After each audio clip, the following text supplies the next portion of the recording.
The Lord be with you. A reading from the Holy Gospel according to Luke.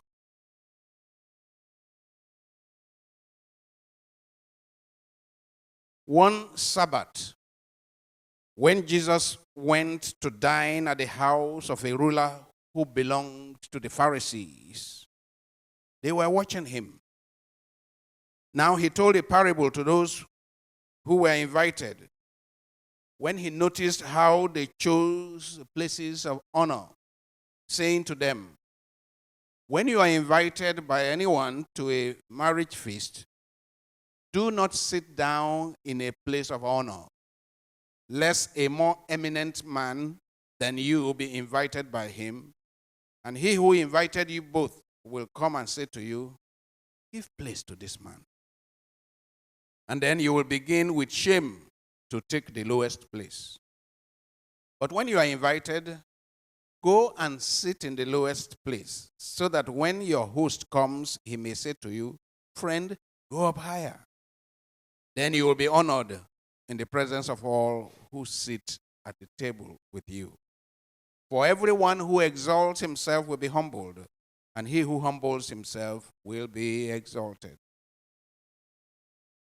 He said also to the man who had invited him, when you give a dinner or a banquet, do not invite your friends or your brothers or your kinsmen or your rich neighbors, lest they also invite you in return and you be repaid.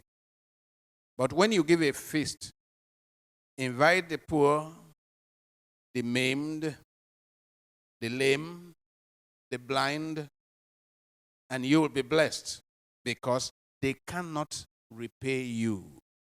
You'll be repaid at the resurrection of the just.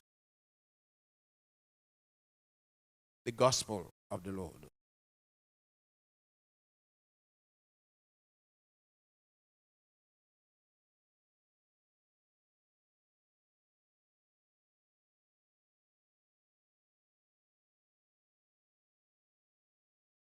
Lead questions for today. Question number 1. What is the relationship, if any, between humility and wisdom on the one hand, and between pride and folly on the other? What is the relationship between humility and wisdom on the one hand, and between pride and folly on the other? Question 2, quote, to grow in humility, we need a good dose of self-knowledge, unquote. To grow in humility, we need a good dose of self-knowledge, unquote. And discuss briefly. Question 3. Describe briefly how you would mentor your child, how you would mentor your staff, how you would mentor your colleague at work or a fellow church member in the Christian virtue of humility. And question 4. In what ways can the widespread teaching and mentoring of Nigerians in the virtue of humility, in what ways can it help resolve a number of our national problems? Are there ways in which our problems can be resolved or reduced simply by teaching people and mentoring people on humility, on the virtue of humility? What are those ways? Yes, Christiana. I want to attempt question number 2. To grow in humility, we need a good dose of self-knowledge. First of all, I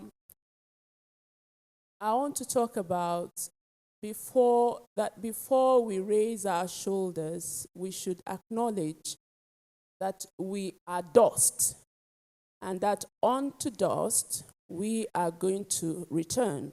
So when we booger, we raise our shoulders, that we should be aware So we will raise our shoulders. Yes. But before raising it, yes. before we booger, yes. we should know that we can return to dust immediately after boogering. Yes. Okay. That is number one. If we really realize it, we will not do booger much now. Yes. Because I mean, can you imagine if I booger now and 1 hour after I'm dust? So of what use is it to do the booger? That will help us to tame it. That will help us not to do much booger. Booger, yes. Aha, okay. Then number two that I want to talk about is that we should be aware that everything comes from God. Everything, all that we are, and all that we aspire to be is given and is going to be granted to us by God. And it can be taken away anytime. Yes. All that we have and all that we are is given and can be taken anytime. Yes. And also the knowledge that it is God that sustains us will keep us grounded. Then number three, another point I want to make is that the awareness that we are vulnerable, very vulnerable, that we are moving about shouting, screaming, that God can take these voices away, that we can become so helpless that those we look down upon can be the one to start taking care of us. That will now help us to know that we have to be gentle and kind with one another. Thank you. That's my So you contribution. said something that is important. You just said it in passing. So that we may be grounded. See? If we recognize that we are vulnerable, if we recognize that we are weak, if we recognize that we are dust, we will be grounded. What is the opposite of being grounded?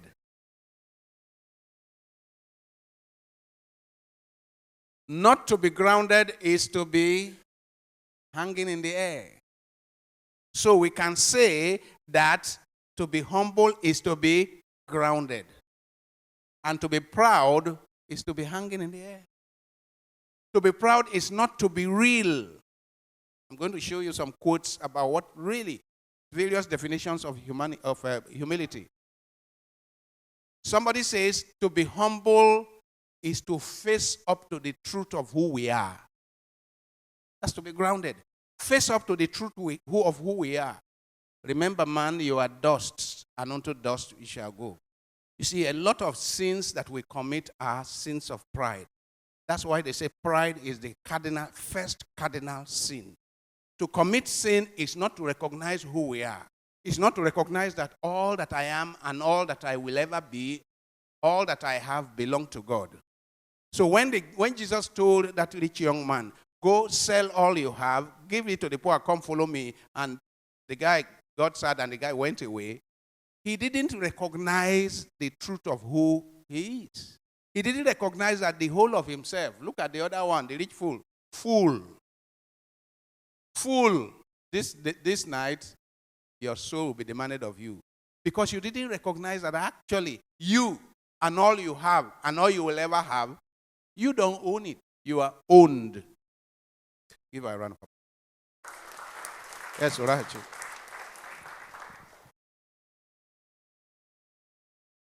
I'd like to attempt question one. What is the relationship, if any, between humility and wisdom on the one hand, and between pride and folly on the other hand?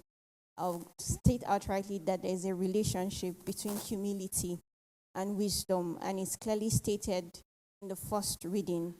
Wisdom comes from God. Wisdom resides in God. The Bible says that Christ has been made wisdom unto us. And from the first reading, we see that God reveals himself only to the humble. If we think of ourselves that we are self-sufficient, then we cannot assess the immense riches of God's wisdom, and we will definitely not deal wisely in our lives. So it takes walking in humility to actually assess the wisdom of God. And we see that expressed in the life of Christ. For those who felt like being a king or being great, you have to lord it over others, we see that the Bible says that let this mind that was in Christ be in you, who did not consider himself to be God, but he humbled himself. And we saw the outplay of wisdom, that as he humbled himself in obedience, at the end of the day, he was crowned to be the greatest. So it takes humility really to assess wisdom. For me, that is the direct relationship between humility and wisdom. And for me, walking in humility is actually walking in wisdom, in godly wisdom. Now, and what is the relationship between pride and folly? Father, you said something when you were talking. When Jesus Christ talked about the rich fool, he was proud of himself. He commended himself to have done so much, and God qualified him as a fool. And the book of Proverbs also said that pride cometh before a fall. So and that's what actually happened to Satan, who was, beautified by God. But the moment he became proud, the Bible says in Isaiah that you're a fool, and this day I saw you falling down. So pride actually leads to fall. Pride is actually foolishness. How did they say it? Pride comes before a fall. Okay. Pride is actually foolishness. Because it's living an unreal life, like you said, is living in falsehood and lie. Because the proud feels, I am everything. I have everything. I can do anything. It's all about me, I. And in the real sense of the word, it's not about you. It's not about you can't do everything. You are not self-sufficient of yourself. So pride is actually living in falsehood. It's actually living a lie, and that's why it's folly. Yeah. These are things that ancient wisdom has continued to. We have a repertoire of writings and texts that speak about this. Pride comes before the fall. That to be proud is to be unwise. To be humble is to be disposed to receive wisdom. Inya and her friends trying to get me to speak at a TEDx, and I have been reflecting on what to say and talk about the contemporary Euro-American civilization that as I do say here, is dying, is collapsing. On account of pride, the arrogance of power, the arrogance of wealth, the arrogance of success. So, because in the last 200 years, Western technological civilization has made so much progress, which was aimed at enhancing comfort for the human being. However, the human being now feels self-sufficient. Ancient people used to say, do not make me so poor that I begin to curse you, Lord. But do not make me so rich I begin to ask, who is God? So human beings are getting so comfortable that they are beginning to say, God, who is God? We are self-sufficient. So when people become comfortable and self-sufficient, they become proud. And they begin to ask God, who is God? And unfortunately, we have embraced what I call the rotten end of Western civilization. The rotten end of Western civilization. I was speaking to these young people the day before yesterday, and I spoke about how, unfortunately, we have embraced hook, line, and sinker in our society, the rotten end of Western civilization. When people succeed in having some comfort, they begin to say, who is God? We have not even succeeded in having that comfort. But, Abby, we have not succeeded in having that comfort, but we are already asking, who is God?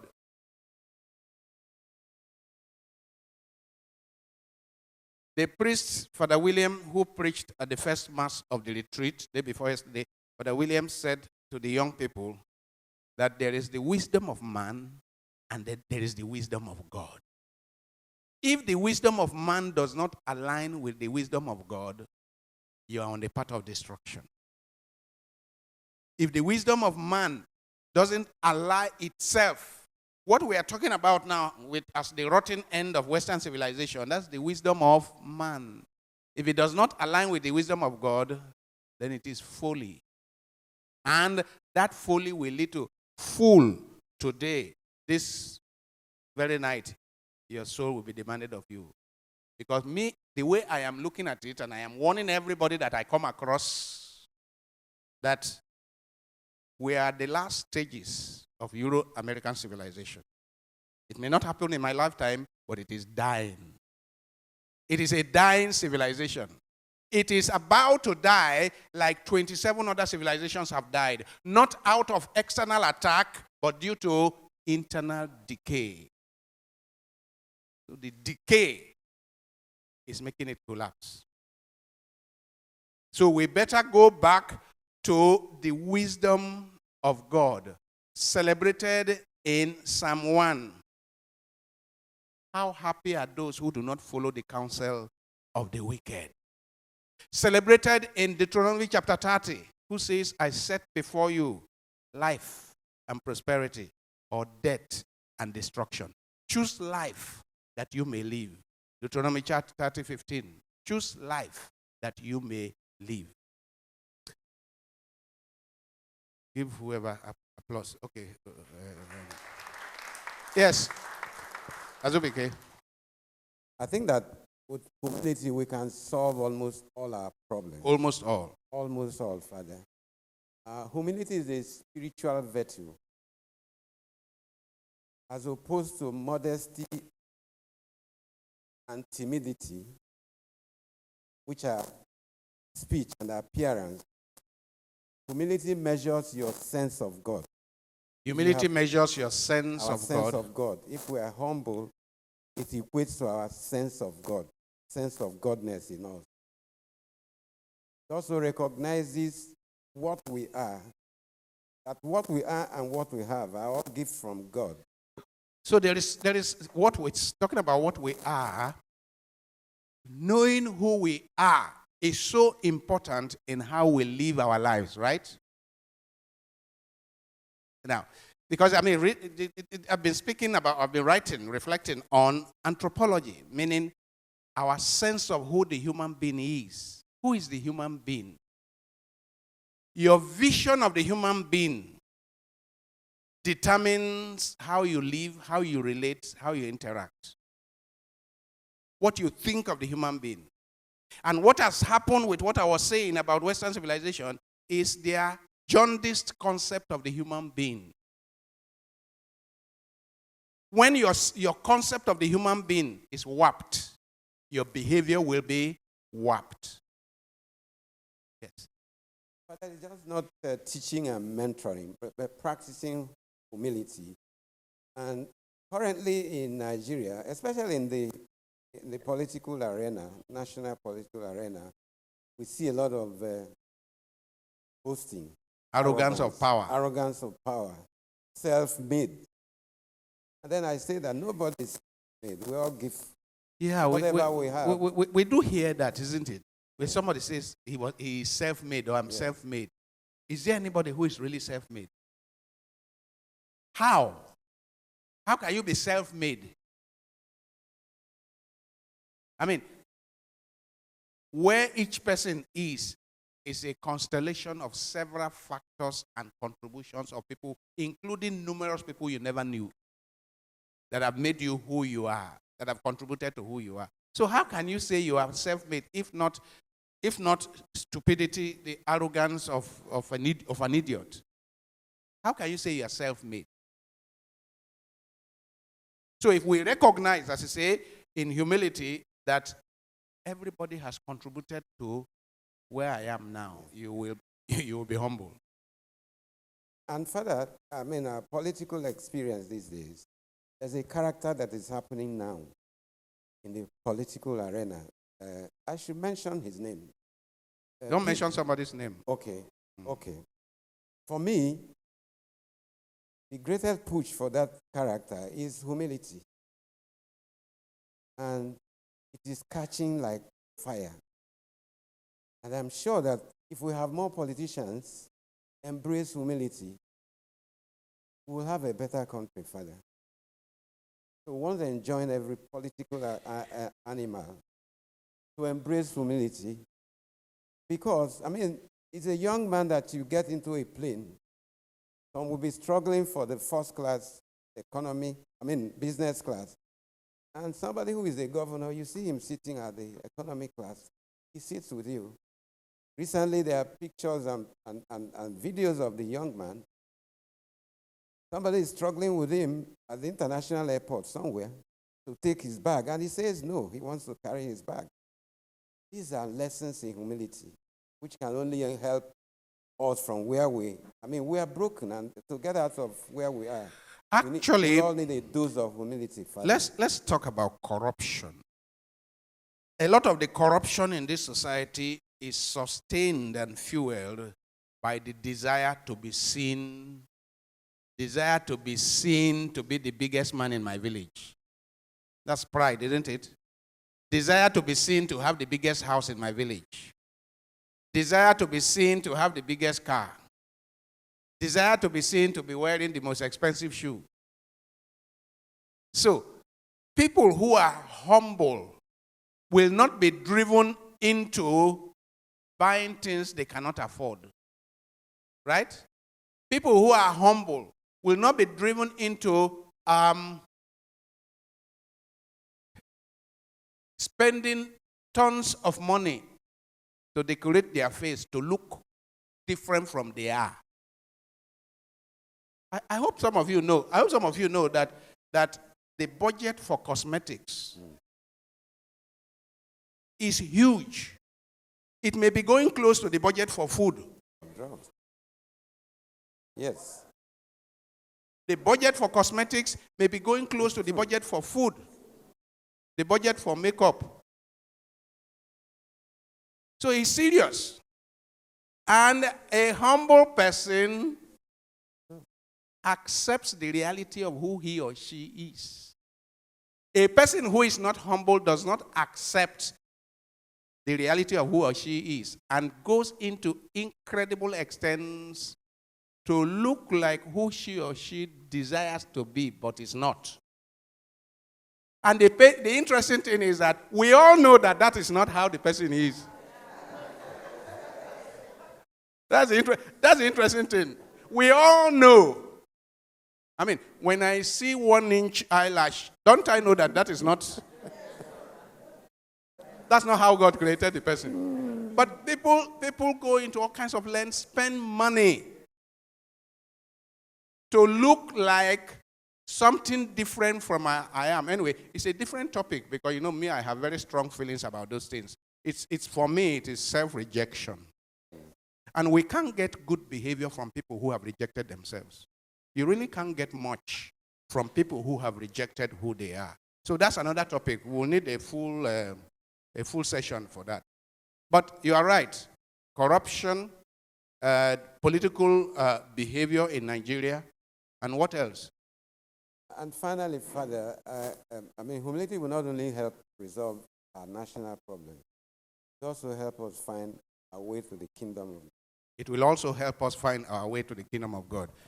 Great, give him a round of applause. Now, question 4 now. Yes. Oh, we have already done 4. 3. Yeah. Yes, is that question 3? Okay. Yes, who is this? That young man. What's your name? Chibueze. Chibueze. Yes. I'm attempting question 3. So, I'm passionate towards the coming generation, children, and concerning humility, it's important to pass the value that a man's life doesn't consist of the abundance of things he has. Because our society is structured in that way, consciously or unconsciously. Actually, consciously. Yes. Our society is structured in a way to think that a man's life depends on what he has. Yes. And understanding that our value comes from God, such that without this possession, you see yourself with how God sees you, such that even if you attain a certain power or wealth, when you see a fellow human on the road who doesn't have that wealth, you don't begin, the common saying, do you know who I am? Which is either concerning power or wealth. So when people say, do you know who I am? It is not that I am I am the son of Matthew Ehusani of Adavi local government of Kogi State. That's not what they mean. Yes. What they mean is, do you know who I am? Do you know how much I earn? Do you know how many cars I have? Do you know what chieftaincy title I have acquired? Yes. The class I belong to. Yes, and then, the desire for, if you look at our music, films, the way we, it's now fancy, it's now a thing to have enough money to squander. So it's not like pop culture. What is swagger? Squander. Oh, squander. So you have enough money to waste. Aha, that's the word. Yes. To waste.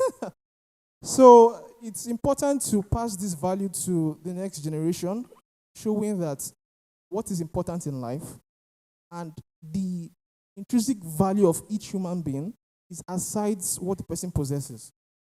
Now, this is important. That question is important, and what you are saying, how would you mentor your child? Meaning that these things you are denouncing, these things you are picking out, that from very early, from the time your child is 6 months, 1 year, you are already showing the opposite. Yes. And how do you show the opposite? One, from the way you treat your nanny. Right? You already show. Because I asked the students 2 weeks ago at Loyola Jesuit College who are graduating. I said, millions have been spent to keep you here. But those children who are in the slums, who cannot afford a school of 20,000 naira, do you have a bigger head than their own? They were not answering. I said, I want you to answer me. Do you have a bigger head than their own? And so, you owe this society gratitude. And you owe this society efforts to uplift those other children that are not privileged like you. Because actually, I emphasize that you are beneficiaries of a rotten Nigerian system. There are a rotten system, there are victims, and then there are beneficiaries. I reminded them, and I remember saying to them 3 times, do not forget, you are beneficiaries of a rotten. How many of you have watched the video of it? Because some of this was not in the text. It's in the video. You are beneficiaries of a rotten Nigerian system. So when people begin to define themselves by what they acquire, thinking that they are self-made when they have been made by the whole village, right? So you owe who you are to the whole village. You owe who you are to the whole country. And in Nigeria, many people have it because many people have been robbed of it. That's what I mean by a rotten system. Many people have it because many people have been robbed of it. Okay, let's put it this way. Few people have it because many people have been robbed of it. So don't forget that in the way you treat the poor man you come by. Do not forget that. Do not forget when you are in your air-conditioned car that guy trekking on the road is also a brother, a sister, deserves all the respect. I constantly tell Abraham when he's driving, and he just passed through the gate without putting down the glass to greet them. He just said, no, slow down and greet them, because it could have been me. It could have been me. I just happened to have been born into a house where my parents put me in school and were able to. It could have been me. Do you people ever think about it? That it could have been me. So that is it. To recognize the truth of who we really are. I look at them at the gate. I look at these people on the streets and I see myself in them. I see myself. I happen to have been in a place at a particular time, opportunity. And that is why they say in a sane society, you provide equal opportunity to children. Some will excel and become Elon Musk, but every child should have equal opportunity for elementary education. And in this country, we have violated that. So, begin to teach your children from the earliest ages that you recognize this, that you know this, and teach your children to be grateful for where they are at this time, and that it is not because they have anything, they have done anything, that they are where they are. Yes, thank you. Give him a round of applause.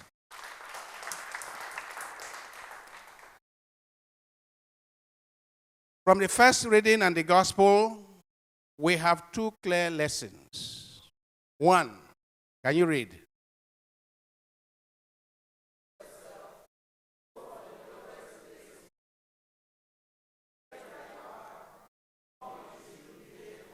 Second lesson, surround yourself.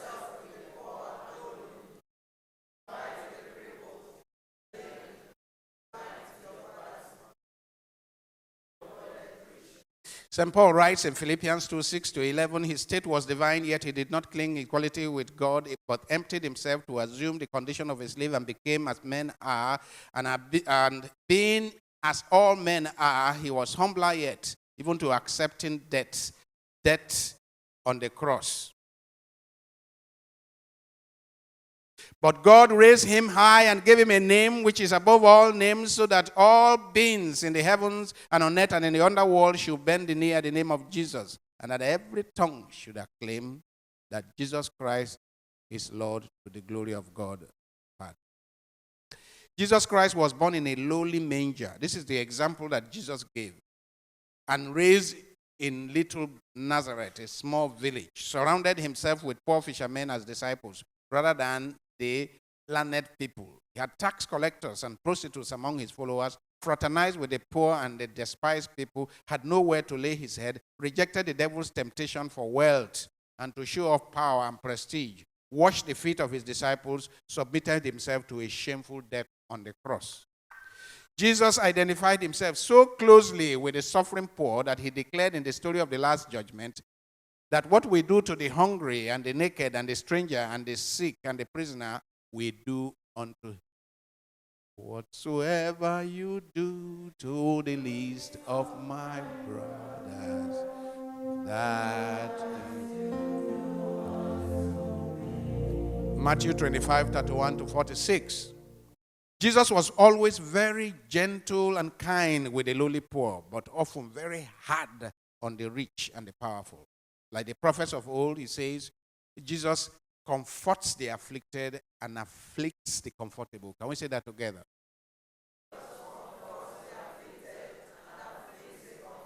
Because the comfortable are already comfortable.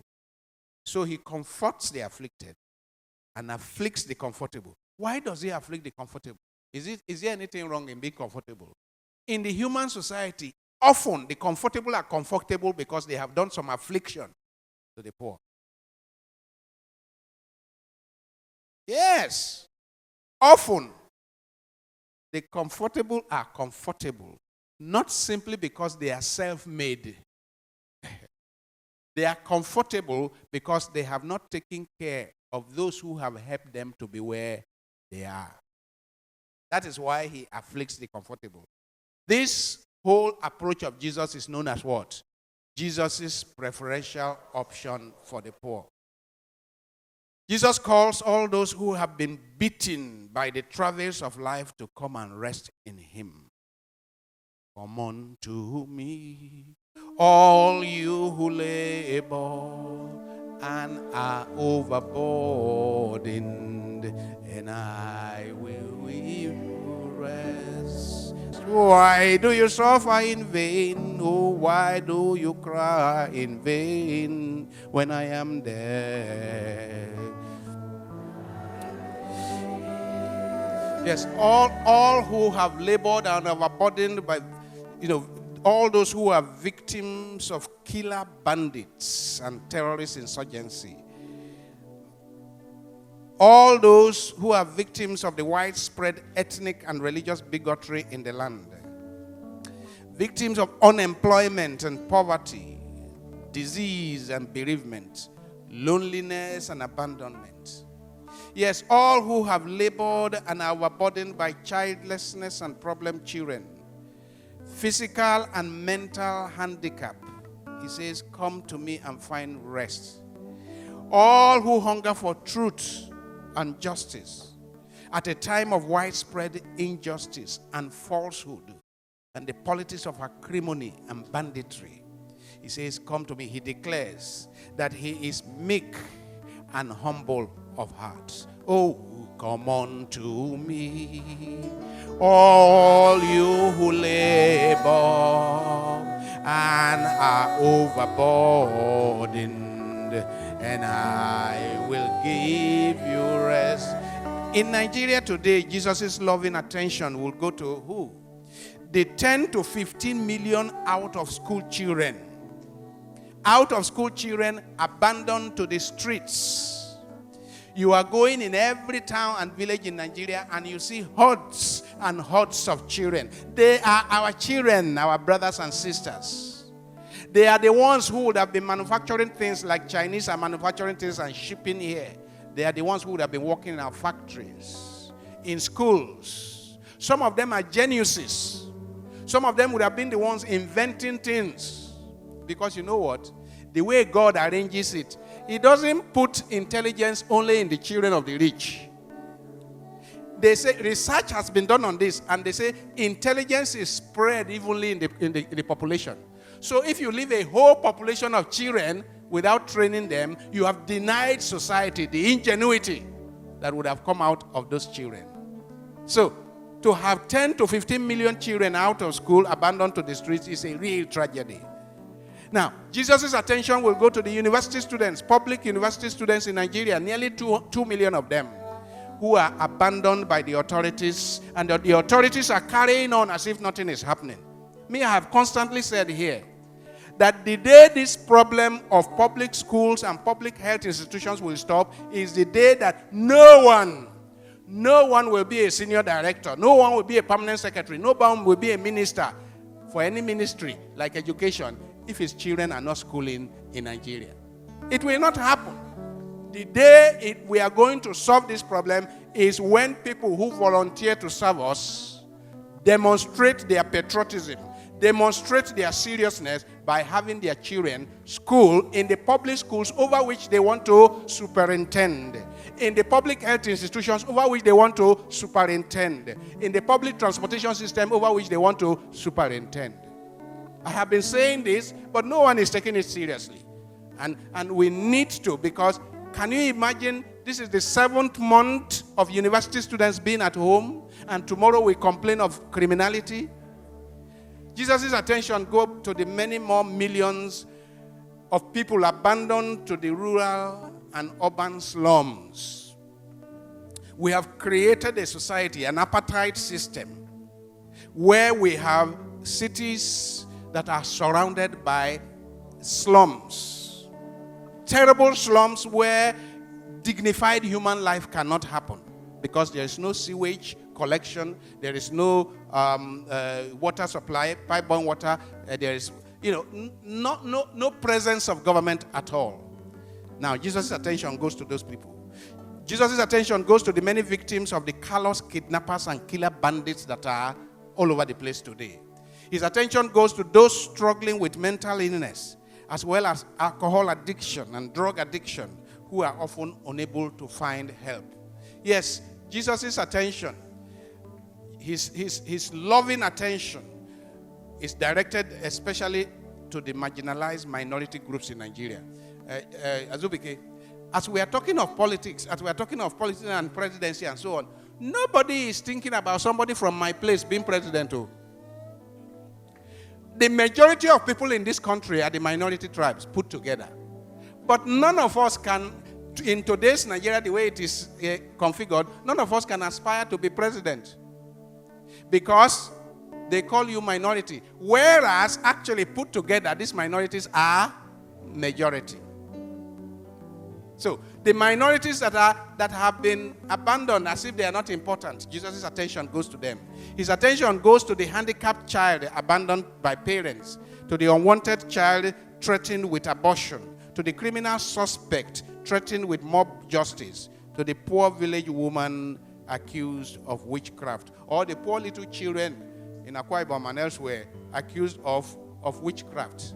Yes, the more disfigured a person is, the more he or she attracts Jesus' gratuitous attention and love. Do you understand that? And it should also attract our own gratuitous attention and love. The more despicable a person's condition is, the more a person is rejected by the rest of society, the more he or she attracts Jesus' gratuitous love. Jesus' close affinity with the poor and the marginalized reveals the face of Yahweh. Yahweh, who is known all through scriptures as what? Father of orphans, defender of the widow, and friend of the poor. Anyone who wants to become great among you, he says, must be your servant. And anyone who wants to be first among you must be slave to all. For the Son of Man did not come to be served, but to serve and to give his life as a ransom for many. See Mark chapter 10, verse 43 to 45. Matthew chapter 20, verse 24 to 28. And Luke 9, 46 to 48. If anyone wishes to be a follower of mine, Jesus says, let him renounce himself. Take up his cross every day and follow me. For anyone who wants to save his life will lose it. But anyone who loses his life for my sake will save it. So what does it profit a man if he gains the whole world and loses his soul? Luke 9, 23 to 26. Yes, in his teaching on humility, Jesus reverses all established norms, like what Chukwueze, like what he said about what has become standard. What has become standard in our society. Do you know who I am? I'm made on account of my wealth, on account of my power, on account of the positions I occupy, on account of my celebrity status. Jesus reverses all that. And we must take Jesus seriously if we say we are Christians. He reverses all that, established norms and standards and convention, while the champions of this world urge people, and a lot of people, including what we call motivational speakers. A lot of motivational speakers are causing trouble for us Christians, for real, genuine Christians, because motivational speakers keep telling you to go for it, to blow your own trumpet, to conquer your world, to fight your way to the top, to be aggressive and to be assertive. Well, that may make you get on in life, but is that what Jesus preached? No. Jesus teaches that what? The greatest among you is the one who serves. Yes, while everyone is struggling for more wealth, more power, more prestige, and more celebrity status, and I must say, we have scandalized our young people. This is the classical definition of scandal. The older people in this generation pursued wealth like mad people. We pursued power, political power, like mad people. We pursued fame like mad people. Our young people now are completely sold to it. And they don't want to hear any other thing apart from celebrity status and wealth and power. So, Jesus urges us to seek the lowest place instead. Christian humility is today challenged, very much challenged, by what? Pride and arrogance, materialism and consumerism. This is the new religion. You are defined by how much you can consume. I mean, go on the internet to look for anything, then everything pops up. A lot of things are popping up for you to buy, right? To desire. Popping up for you to desire continuously. And so that's why I say, if you do not know how to control your consumption of the internet, it will affect your mind. Because all you see there is that you are being lured all the time to buy this or buy that. Simply because I wanted to buy microphone. I was searching on Jumia to buy a new set of microphone for this church. Since then, they have been bombarding me with all the kinds of microphone in the world. Once I go on the internet, all the microphones in the world are popping at me.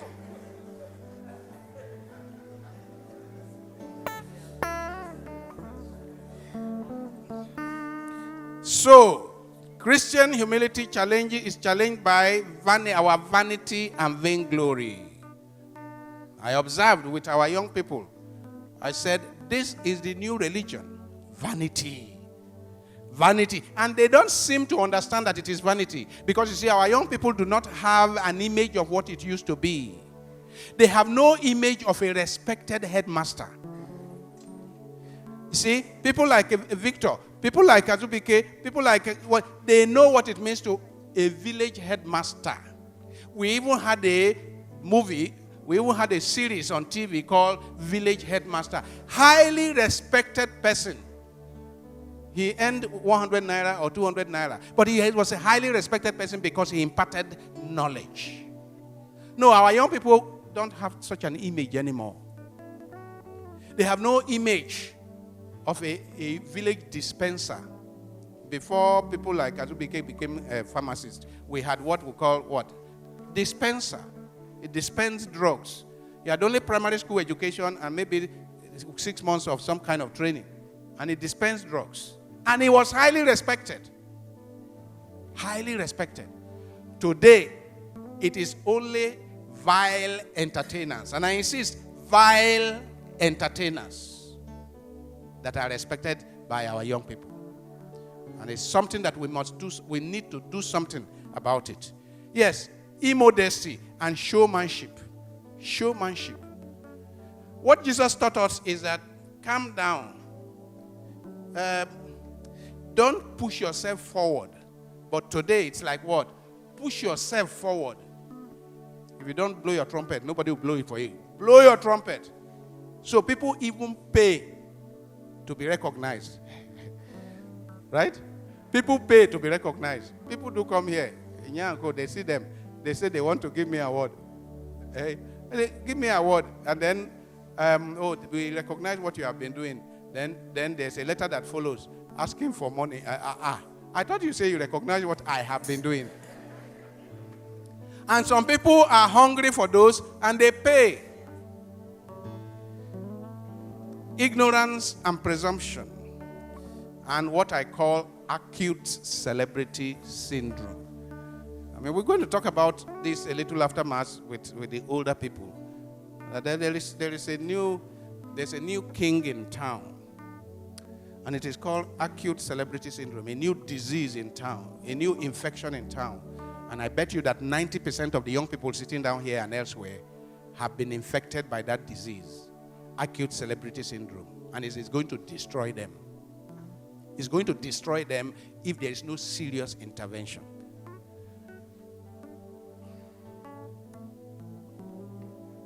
We live in a world in which wealth is all that matters. We live in a world in which status is the key word. We live in a world in which rank is of the essence. Power is the ultimate.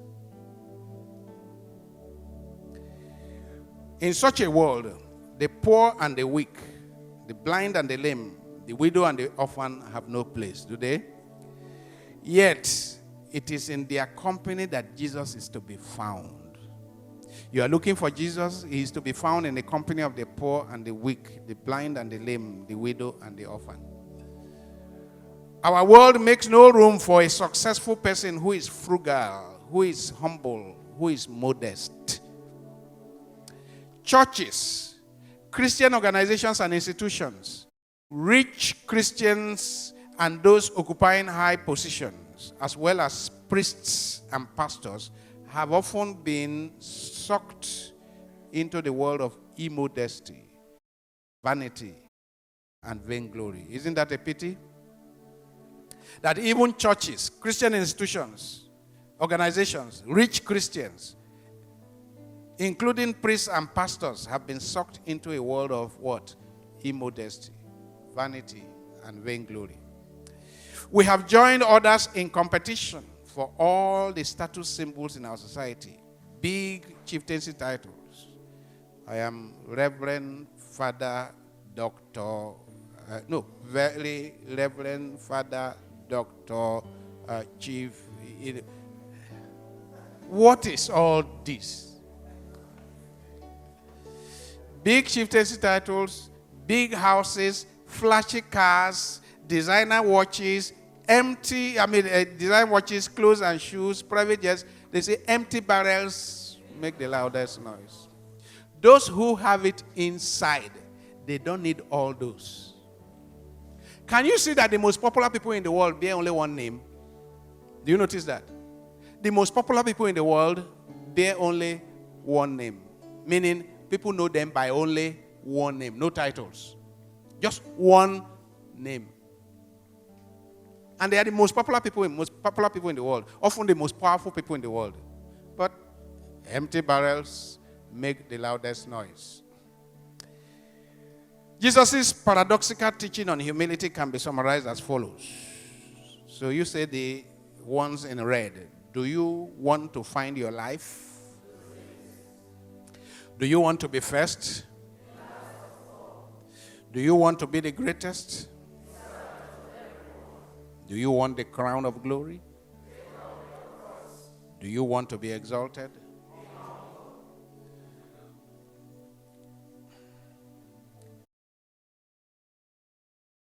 Humility is the most characteristic Christian principle, Christian virtue. It's so close to the heart of Christianity. Humility is the mother of all virtues. It is the guardian of all virtues. It is a solid foundation for the virtuous life. It is a foundation upon which you build the godly life. Right? You know, I talked about self-knowledge. With humility, self-knowledge, you are able to now know where you belong with reference to God. It is the doorway to genuine Christian life. It is a pathway to real, true greatness and the first step to salvation. D.L. Moody, great evangelist, says, to begin the life of greatness, be little. To increase the life of greatness, be less. To perfect the life of greatness, be nothing. Sin came through the pride of Lucifer, but salvation came through the humility of Jesus. So whereas pride constitutes a barrier between us and God and between us and our neighbor, humility creates in us a capacity for the closest possible intimacy with God. So nothing sets us so much out of the devil's reach as, what does that mean? Nothing makes us so, makes the devil so incapable of reaching us as humility. Humility is not a virtue we can attain by our own effort. Rather, it develops as we constantly kneel before God in penitence. Next, if anyone would like to acquire humility, the first step is to realize that one is proud. All who exalt themselves will be humbled, but all who humble themselves will be exalted. So let me end with this poem called Pride. Pride. This swollen head of mine that swaggers in snobbery and is pampered with flattery will one day crash in the humiliation of truth, unless it gives up the accustomed flirtation with vainglory and become a lover of poverty and a seeker of humility, from whose height no one falls any lower. Lord, make me seek to be humble, humble, humble, humble, humble. Lord, make me seek to be humble. Lord, make me seek to be gentle, gentle, gentle, gentle,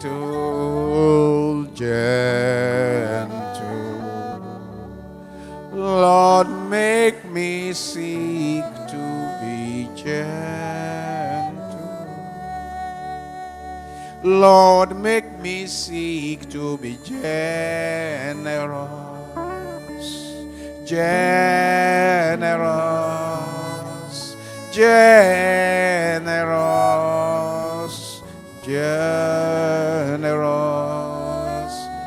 generous. Lord, make me seek to be generous. Lord, make me seek to be holy, holy, holy, holy, holy.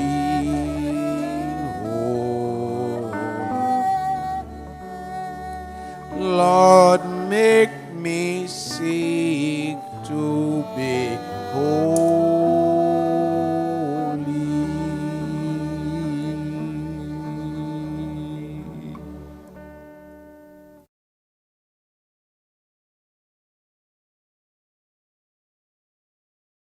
Amen.